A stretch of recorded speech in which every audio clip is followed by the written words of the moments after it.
without further ado, let's get them on stage here. So please, put your hands together for Amos Burton, Wes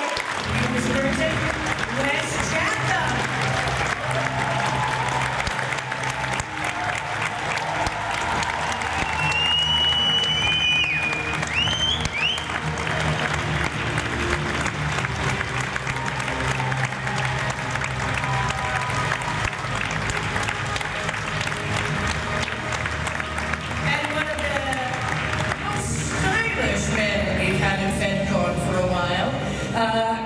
Of course, Alex Kamal. Please welcome Cas Anvar.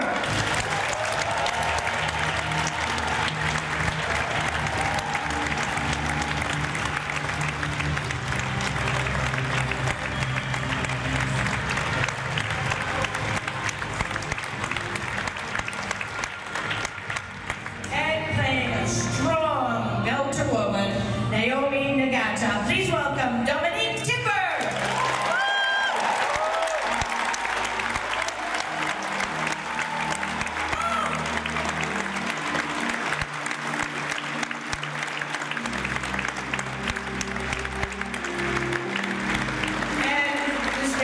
Quite some time, the UN Deputy Undersecretary of Executive Administration. Please put your hands together for Shohreh Aghdashloo.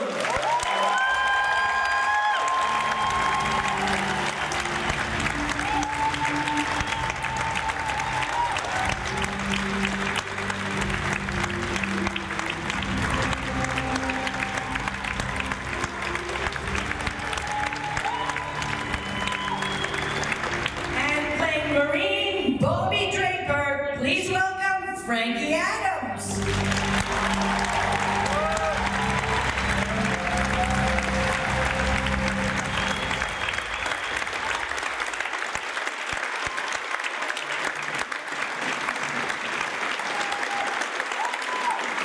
And he's Captain or Cap, playing James Holden. Please welcome on stage Strait.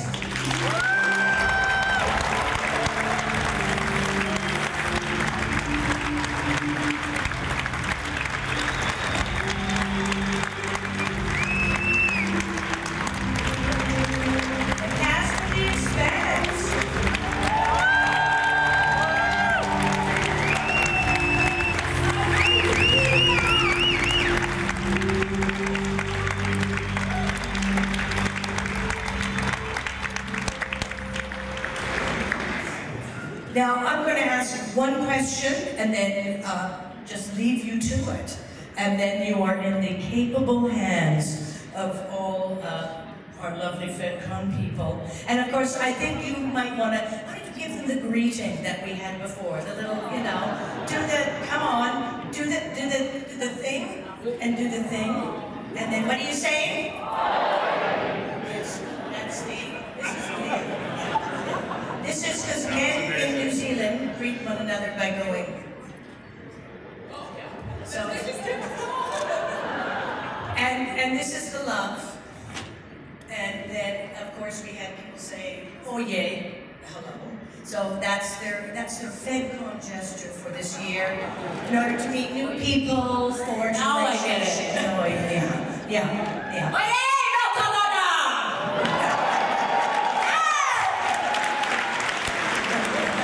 well done, people. Excellent. Good job. I just want to leave you with the question that, how did you all come to, how does your process of arriving at the Expanse as an actor? Did you audition? Did you send in a tape? How did you find out? That's my question to each and every one of you. And ladies and gentlemen, here they are. Thank you. Thanks, Laurie. Okay, she's gone. You take over. I am. So before Stephen starts, I'm going to take over because we don't have a moderator, so I'm going to moderate the panel. So I don't know how this is going to turn out. I'm sorry, there may be a lot of swearing, but here we go. So Stephen, how did you end up at the Expanse? Funny you should ask, though. Well, I was a fan of the books before I even knew it was being adapted. So I had read the first 2 books. And then when I saw that, Cas, did you order a cappuccino? Roasty blend. My goodness. So this is, somebody's had maintenance on this can. I wonder who it is. So when I saw that it was being adapted, I was told by my agents that The Expanse was being adapted to a television series, which blew me away because I knew the scope of the story and the kind of amazing size and scale and intricacy that is involved in the books, and it was so ambitious and so cool to be able to take on. Then the people who were involved, Alcon, who had done such amazing work in the past, they made Blindside, they made Blade Runner recently, it was a movie studio. We had Red Shankar involved, Sharon Hall, who worked on Breaking Bad, Mark and Honk with Children of Men, Iron Man. It was this incredible team. And then Thomas Jane and Shohreh joined on, and I just couldn't wait to go and meet them and talk to them about what their vision was for this incredible piece. And I went in and I read with Terry McDonough, who was our first director, who did the pilot, and who was incredibly influential in the culture of the show, and a theater director who emphasized realism in our storytelling. And I met him, I met the executives over at Alcon, and I couldn't wait to get involved. So I was lucky enough that they offered it to me, and I got to play one of my favorite characters in a book that I love already. So it was pretty wild. It was pretty cool. Yeah. So basically, thank you. Frankie. Hello there. I'm Frankie. Bobby fucking Draper, everybody!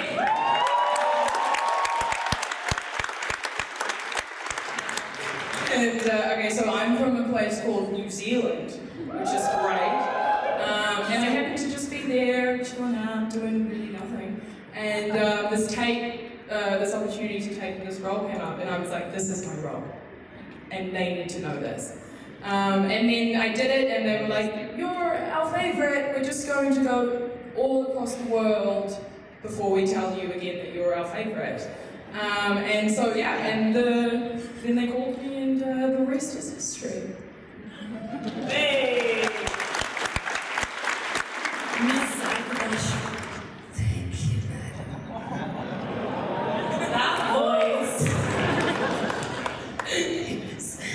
Well, 5 years before The Expanse started, I met with 2 brilliant writers, Mark Vegas and Hawk Osby, at the Panel Film Festival. We spent 3 days together going to the events. And finally they said, one day we're going to work with you and we have to write for you. And I said, I hope it's going to come true because I love your writing, I love your penmanship. 5 years later, Hawk Osby called me from Yellowstone and said, I'm here with my family, but I just want to know if you would like to come on board with The Expanse. It's based on novels written by Ty Frank and Daniel Abrams. And I know that you like to read your materials before giving your consent, but we don't have much time. What do you think? And I said, with you guys, I would do anything for you. And that's how I got on board. I didn't know I was being so lucky to work with Strait, Thomas Jane, Frankie, Dominique, Cas, and Wes, and the rest of the cast that are not here.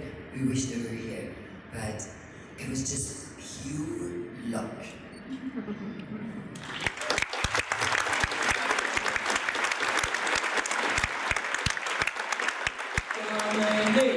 Dominique.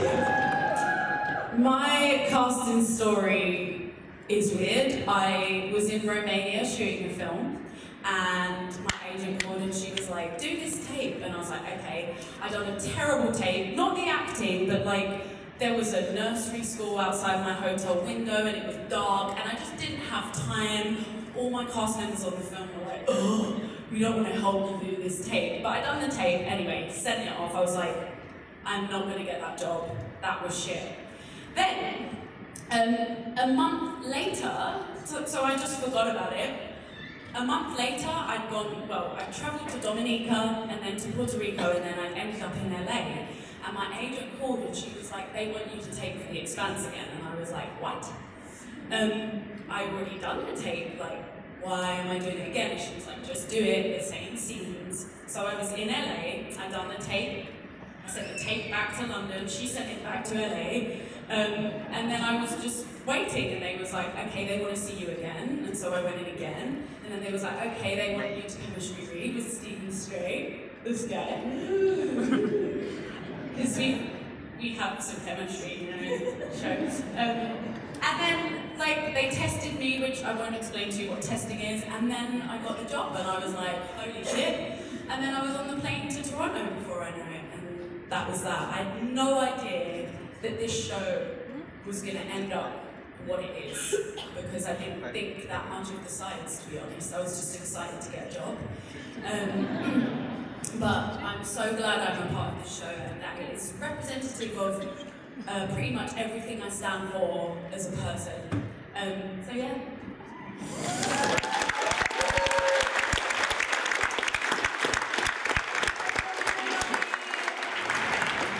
Cas Anvar. Well, mine's pretty much the opposite of a lot of the people here. I hadn't heard of the books before, and I kind of am ashamed because I'm a big science fiction fan. And I was shooting a TV show called Olympus in Vancouver. Got it. And they sent me, not even the pilot script, just a few pages of sides, just a few scenes. And I read this, and I'm not sure if you guys are as aware of how proud we are of the show's diversity in the cast. We have an amazingly diverse cast. There's people of color all go through the cast in great roles. And I saw this part written on the description, and it said Alex Kamal is a Mars-born fighter pilot of Pakistani East Indian descent with a Texas accent. And I'm like, okay, sign me up. For an actor like me who's been doing this for so long, to have that opportunity was thrilling. So I put it on tape, and then a week later they sent us the pilot, and I hadn't heard anything. And I read the script, and I was like, how the hell are they going to do this massive show on television? Because I'm a huge fan of not doing shows that have really low budgets with a lot of challenges. And I was kind of scared because it was huge on the show. And then I got a call saying they want you to do a callback. And I had finished my Olympus shoot, and I thought I had done probably the best audition that I could do. And I took a risk, and I haven't told anyone this before. I don't know if I You told me. told you. Yeah. Okay, I lied. I told your close friends. So, I've never done this before, but I told my agent to tell them that I'm shooting, and that I can't do a callback, and that they have to cast me based on the tape. Because the only thing that I said because if I went in for real, the only thing I could do would be worse. I couldn't do better than what I did on tape because I did a good job. And I took a gamble, and I got a phone call, I think 5 days later, saying, okay, they want you. And then I found out that from the creators, Ty and Daniel, they said, we were so scared when you didn't come in for the callback because you were the guy we wanted. We thought we were going to lose you. And so we told them we didn't want to audition anymore, and we didn't want to get you there. And so I was kind of happy. But that's the only time I've ever done it, and I'm never going to do it again because I really pissed my pants.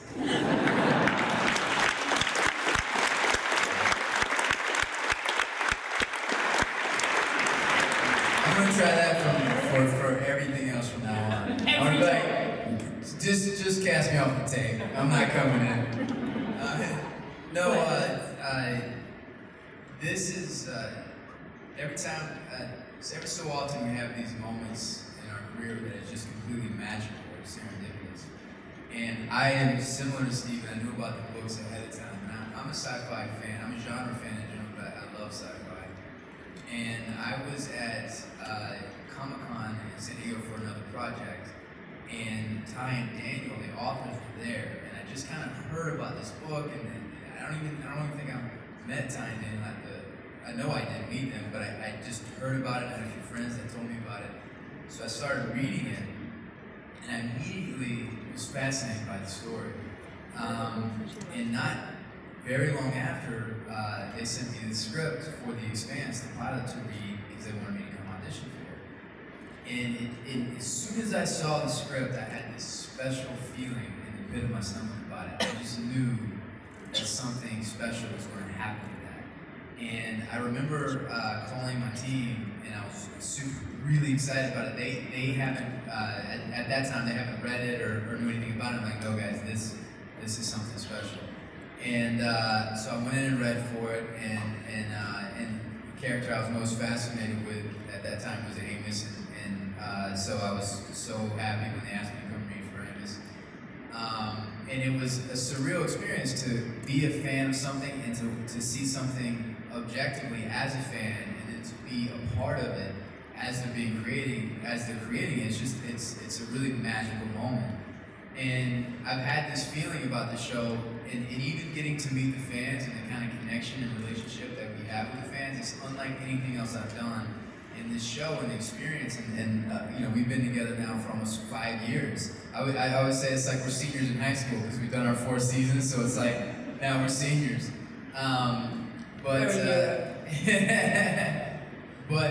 Even, you know, I've always had this feeling, even when the magical moment when we got canceled and then resurrected, it's in line with that instinctual feeling that I had when I first saw the script. And so this has just been an amazing moment, and it's really great to be able to share it with you guys, and all of us are together on this amazing ride. Hopefully it'll continue for a long, long time.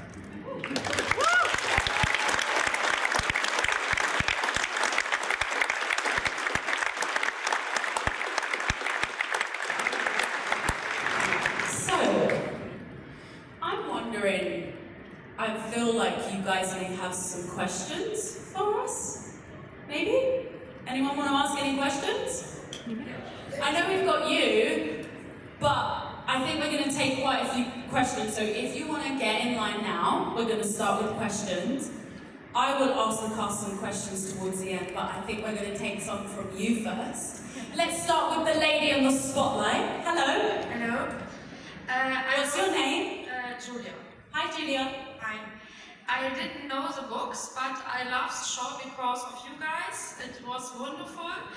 And I saw the third season, the days before I come to the con. And my question is for Steven. I saw you in the serial, in the third season. You looked very tired.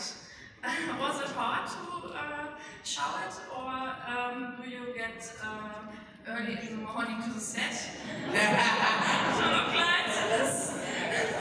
5 a.m. I was wondering where you look like. 4:45 pickup.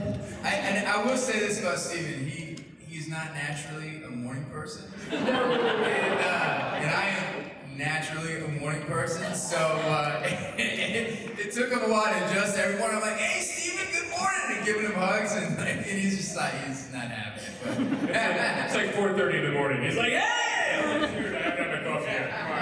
You can't talk to Steven before Until he he's has had his two coffee. coffees. By the way, that's the thing I have most in common with Lohnt is a ridiculous coffee addiction. Which Ron, by the way, lovely coffee. Thank you so much for the beautiful coffee. It's not a golden seal of approval, everyone. In the third season, it was important for me in portraying Holden to show the weight that he was under and the stress that he was under, and his exhaustion, and even I even tried to lower his body weight as if he wasn't eating over the course of 2 seasons. It's a lot of what I wanted to portray with Holden's mental state in the third season was the anxiety and the fear and stress of what he was going through at that time. And a big piece of that is to show it physically, visually. You know, a lot of the way, you know, obviously you all know this, a lot of the way that human beings communicate is nonverbal. So to show exactly how Holden was feeling, trying so hard to hold it together, while literally the solar system is crashing around him, and it's partially his fault. You know, it takes a toll on who he is. Maybe a little more than partially. So yes, I wanted to show that, Josh. I'm glad it came across. And did you have a second half of your question? I don't know. But he saw Miller, and it was interesting to see how the change of your character because of this. I'm tired. I'm no hero again. I want a hero to be. And how was also this part with Miller and this device? Yeah, it was actually one of the parts of the story I was most looking forward to as a fan of the books. Again, I was a fan first before I started working on this show, and when Proto-Miller, or the Ghost of Miller, or whatever you want to call him, comes back, the construct of Miller, it was really important for me in the third season. It was the thing I most wanted to get right about how to show what would realistically happen to Holden's psyche when he started seeing someone who was dead. And you know, for Holden, he was under a tremendous amount of stress already, but when he starts to see the friend he knew to be dead, the only person who could relate to the experience of the proto-molecule genocide on Eros, they had been together through all this stuff, he thinks he's going nuts. And you know, he's got all this responsibility, and the fear of not being able to actually deliver on what he needs to do to set it right pushes him to the limit of his psychology. And for me, it was the most challenging and the most fun part about portraying Holden in the third season. I really loved playing that arc because it was a challenge, and for me, that's been the most enjoyable part about playing Holden is the challenge of showing what this normal guy goes through under this crazy circumstance, and showing all the colors of that. You know, not only the heroic side, but also the ugly side and the stressed out side. And to me, that's what makes him human. That's what makes him empathetic for me. And it's also the most fun for me as an actor. So. Thank you.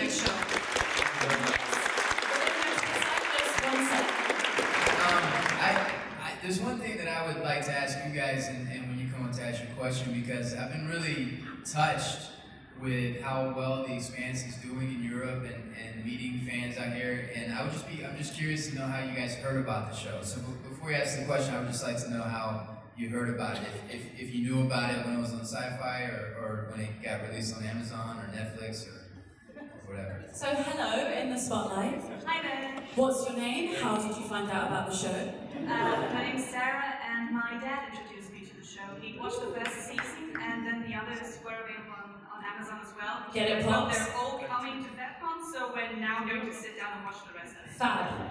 Thank you. What's your question? So of course in the Expanse there's a certain phrase to go no questions asked, meaning donkey balls. And so I was wondering if each of you could choose a phrase to stand in for no questions asked. What would you choose? Oh. I don't know how we're gonna beat donkey balls. That's a really. From the show or just any phrase? Just any phrase.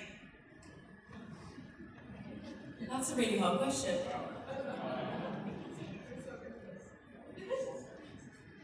I would just say no questions asked, motherfucker.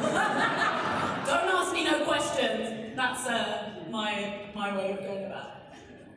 Well, I would say, as man Suali Napus. Hey! Fast.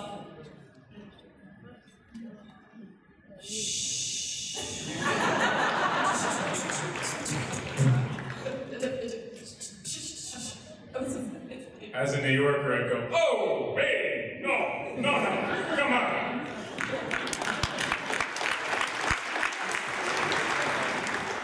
Okay, I hope that answers your question. I would probably feel bad in answering the question. That is exactly what it do. Okay, we're gonna go to this gentleman over here. Spotlight, please. No. Oh, up there, yeah, sure. Hi, I didn't realize there was mics up there. What is your name and how did you find out about the Expanse? Actually, my name is Nicole. I haven't seen the Expanse yet. Oh. Okay, next question. No, I'm joking. Hey, guys, stop it. Hey, when we come back next year, we're going to want a full report of something.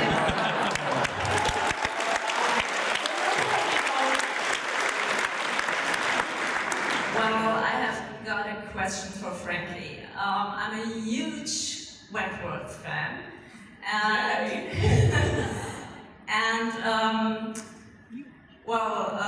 Your character has a really difficult time in prison.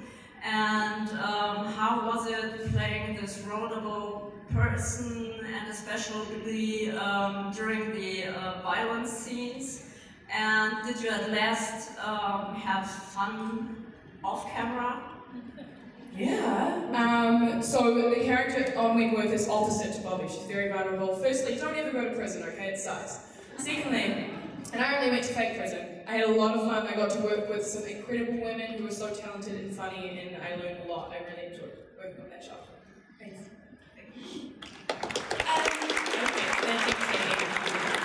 Hi, what's your name? How did you find out about the show? Same feature you can see. My name is Dominique, and I found out about the show. Hang on, what's your name? Dominique. Hi. I know. Second one.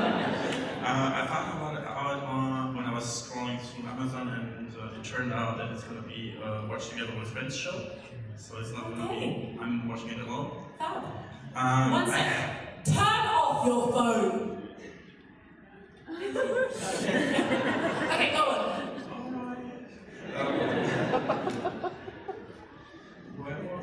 You scared him now. Sorry.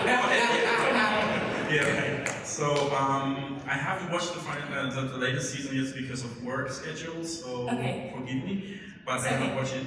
And my statement here in question at the same time is what I really like about the show, that women aren't portrayed as the weak, sitting in the corner cry people. So this is what I really like about the show.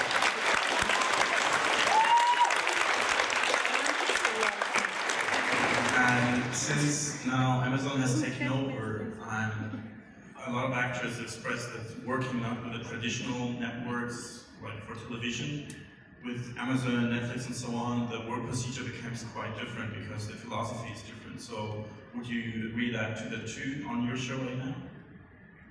Since Amazon is producing the show in perspective to your other roles on other shows. Well, the thing is the show is actually made by Alcon. And so we have had the same production company from the beginning up until now. Amazon came on board, but I think they kind of left us to making the show how we've always made it, because that formula obviously works. The credit of the way the women are written and the way the men are written has to go to our writers' room.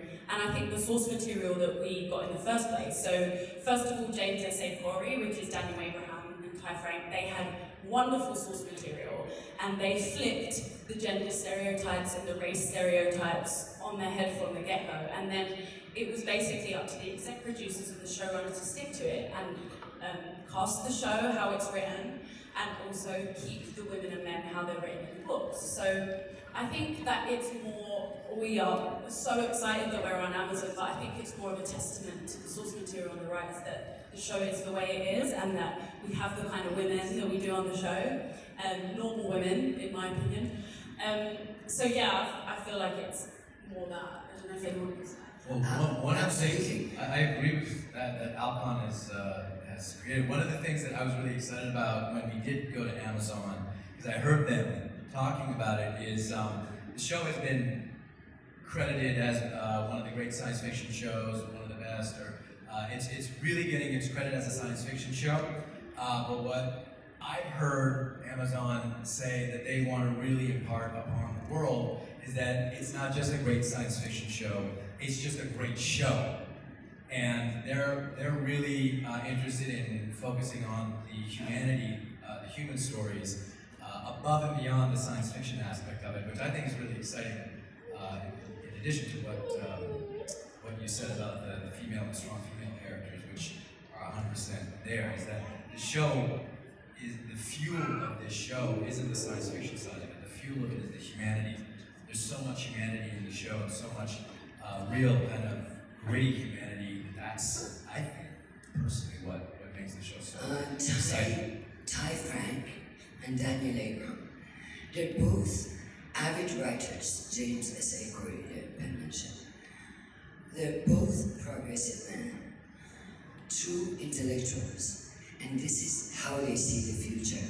That there are more and more powerful women who are capable of holding key positions in our societies today or tomorrow. The fact is that we all, the female cast of this TV series, we're so proud of this show, is the fact that so many powerful female roles for all of us, with different background, color of skin, accents, we're capable of portraying these powerful female roles. 10 years ago, they asked me as to why we don't see more powerful women on the silver screen. And I said, we need more powerful women in our societies so silver screen can portray them. It is happening right now. But what we need to do, and I for one, I'm so proud of this show, because when female like myself in the other half of the world, when they see me, they realize it is possible. They can progress. They can hold key positions. They don't have to be half of a human in some societies, as they are nowadays, or half of a man. They could be a full human.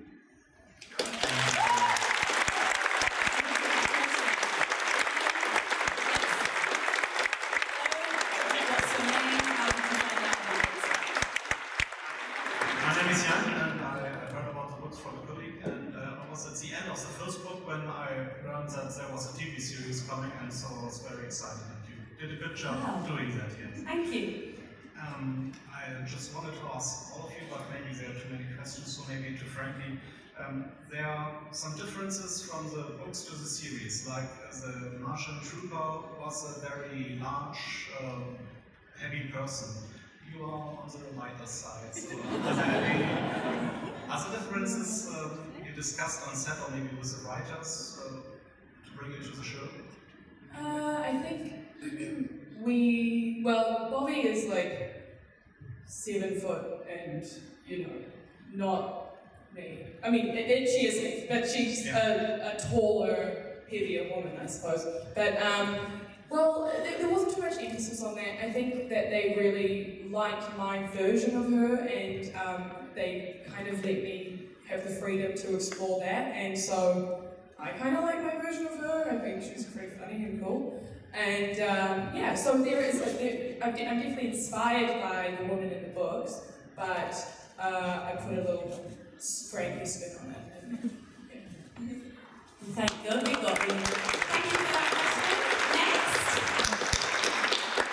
Hello, what's your name? How did you find out about the Expanse? My name is Sarah. And I took a picture with you today. Yeah, with all of you. Yes, we will. Yeah. We love you too. But we. Wes. Thank you. I got to know about the show thanks to my boyfriend. He was bugging me about it for weeks on end, and at some point I was like, Boyfriends. Yeah, I'm gonna watch it, and then I couldn't stop watching it.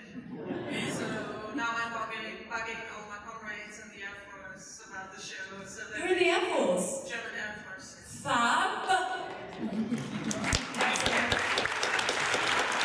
Sorry, and I just wanted to say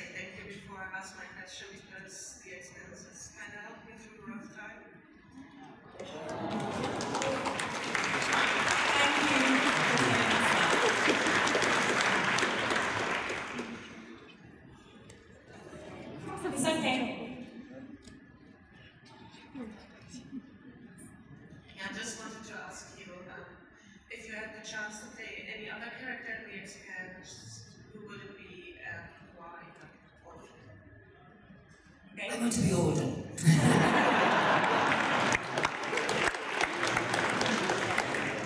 I would love to play drummer if I wasn't like me, because that speech that she does in season 3 is probably one of my favourite moments in the whole of the 3 series, and I just think it was epic. So, drummer, and because I love karaoke.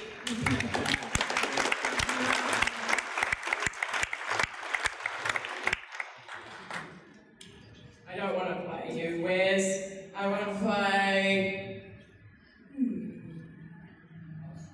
I really would like to play Diogo, but he died, so...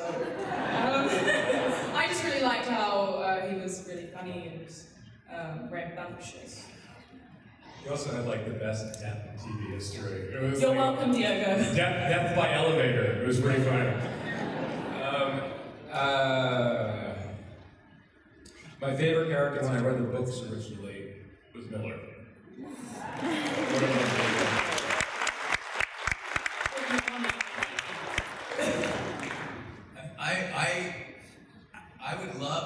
I love Amos, but I can't see anyone else doing Amos other than Wes. Because how good is Wes? So I can't, but I agree with Steven. I think if Alex is actually, if I had to choose, if they said pick whatever character you want, it would be a toss-up between Alex and Miller. And so I guess I would say Miller if I had the chance to play him.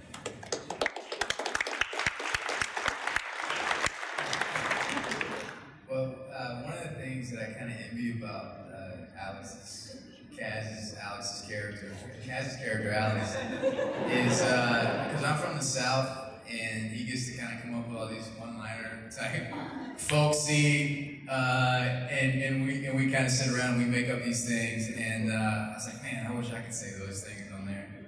But so yeah, He did say those things. Yeah. I consult with Wes. I'm his Southern advisor. He's from Atlanta, Georgia, and I go up to him and I go, hey man, if I want to say something that's like, I'm really, really happy.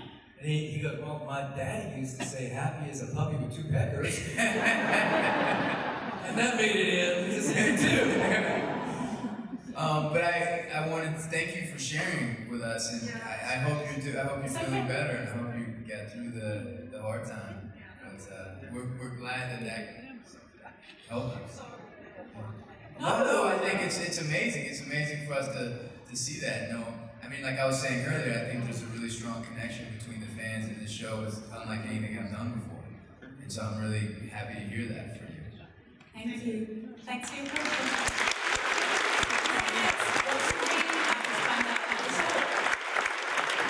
Good evening, my name is Jessica, and being a sci-fi fan for 34 years, well, I'm 40, so you can add up. So when we got Netflix, of course, I went through the sci-fi section, and The Expanse was the first one. I said, yeah, I want to watch that. I binged it through the 2 seasons that they showed, and I had really trouble with my boss because I didn't sleep because I was watching. Sorry, not sorry. Yeah, no. Well, I changed companies, so don't worry. So the only thing is I only was able to watch 2 seasons because I don't have Amazon. But my question is, not all, but a lot of characters have to do or did decisions based on their loyalties or convictions that might be considered at least morally questionable. I don't know what you're talking about. When you were having those scenes with those decisions, did you, like on a personal level, have a hard time, like saying, well, can I really do that? Because maybe I wouldn't do it as me. You know, I think part of portraying these very real people in these crazy circumstances is going to those places that you hope you never have to go to. I mean, I remember there was one scene, I think it was in season 2, maybe 1 or 2, where Holden blows up a ship full of doctors. Yeah. Yeah, and I remember preparing that scene, and you know, so much of Holden's arc over the course of multiple seasons is that he starts off with a very kind of black and white, right and wrong worldview, and as time goes on, through his experiences, it starts to get more gray because he finds himself in these situations of responsibility and leadership. And you know, if those doctors had gotten off planet, then you know, everyone worried about the effect of photomolecules. So he's put in this horrible position. And when you're portraying that, when I was portraying that, I did my best to show just how harrowing those decisions really are. You know, I mean, you can play a scene 1,000 different ways, right? I mean, you know, there's all a person is a thumbprint, so there's all kinds of circumstances that can build to an outcome. But for Holden in that circumstance, I wanted to show just how painful and frustrating and angry and how much despair comes from holding the responsibility in those kind of situations where he killed a bunch of people who were just trying to do a good thing, and he really had no choice. So I don't know what I would do in that kind of situation. I'm grateful that I will never be in that kind of situation, but I definitely empathize a lot more with people who are, and it gives a whole other understanding of just how hard some of those decisions are in leadership positions, for sure. What was very interesting about that scene that really shows the writing, the quality of the writing, is that as difficult as the decision was for Holden, he took the responsibility of firing that missile away from Alex because he didn't want that burden to be on him.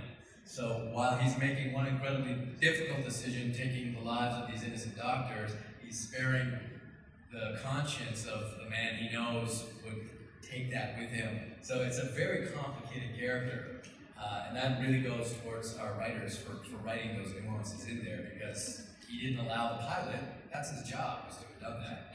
He took that responsibility away and did it himself so he could bear the burden. Incredible writing. We're so blessed to have the writers we have. And you know, I just want to, it's a little side note, sorry to go around your question, but it's an amazing question. Yeah, you know, yeah, we have the authors in our writers' room, you know, so James S. A. Corey are active writers on our show, and they're executive producers on set every day. So they're always there to guide us into those intricacies and whatnot. So a real blessing for us. But you're absolutely right. It affects us. The night before my character was trying to get rid of Frank, her best friend, her mentor, the man whom she called my uncle. On the day when I went to shoot this, I had such guilt. I couldn't even walk and get into the room and face the actor whom I had worked with for a couple of weeks. But then, all of a sudden, I told myself, hey, stop it. Don't judge her. We don't know. Today's heroes are yesterday's betrayers, and vice versa. Who knows? She's a betrayer, or she's a hero. Don't judge her. That's what I have been telling myself all the way through. And I think that's our job. I think, you know, it's a lot easier to play a character when they're doing stuff that you as a person agree with. And I found that with Naomi, that I was like, she's cool, yeah, I would have done that. And then I got to a point where I was like, no. This I would not have done. And then you kind of go into this, like you say, uncomfortable realm of being like, I can't judge the person I'm playing. That's not how you do acting well. You have to take a step back and play them in their truth. So there always comes that point where morally it tips into something that you don't agree with. But I think that's actually also a joy of our job, is to play with that and what that maybe feels like and is like for someone else making that decision. So yeah, that's how I felt about it. Do you have I think that the cast of this show has been incredibly well cast in terms of how much we empathize and identify with a lot of the characters. I know for me, when we go out for dinner, we are so much like the Rossi crew. When we're out there, she takes over and starts to use but in terms of Alex, I empathize and identify with him so much, sometimes it's scary. I haven't really come across anything in the show that I can recall right now that I would have done differently. The most difficult part of the entire 3 seasons was the scene where Alex loses those belters in the breaching pod. And he had to make a choice between Amos and them, and he had his captain yelling at him, and honestly, I probably would have done exactly the same thing that he did, and I responded the exact same way he did. That the writing of the show is so bang on, at least for me personally, I really do identify with that character. Most of what Alex has gone through, I go through, or I've been through in my life, so far, nothing has deviated. I talk to my car, and I have danger. But I really do find it very close. Okay, thank you. That was a wonderful question. We're going to have to move on because we're running out of time. So let's go to the next question, please. Hello. What's your name? How did you find out about the Expanse? My name's Orville. Hi, To be honest, I was looking for a replacement for Firefly at the time. Did you find one? I certainly did on Sci-Fi, and it was so much more than I ever could have. That's my backstory. So, my question. First off, Screaming Firehawks forever. And love you, Sarah, up there in the front. Anyways, so my question, not quite as momentous as the other questions. For the entire cast, except for Wes and Steven, the 4 of you, please help us. We're really struggling with this. Who has the better abs between the 2 of them? Are you asking us to objectify Steven and Wes? Okay. I'm gonna go ahead and say Steven's got the best. You don't want to answer Wes? He looks like a Greek statue. No. Frankie. I think it's Dominique. I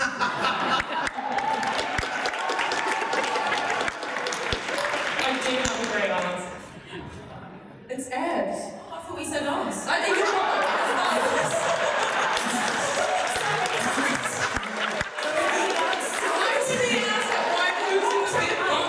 She hears what she wants to hear.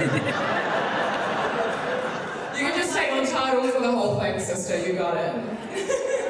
I have a one-track mind, I'm sorry. Should we move on from this question? Yeah. No, we're not objectifying our men, it's wrong. Sit down. Next question, please. What's your name? How did you come across the exam? My name is Julia, and it's actually the same story. I was looking for a replacement for Firefly, and there it was on Netflix. Yay! So by now we watched every season twice and read all the books and trying to get our friends hooked on it. Obviously, it's like Game of Thrones, but in space and better.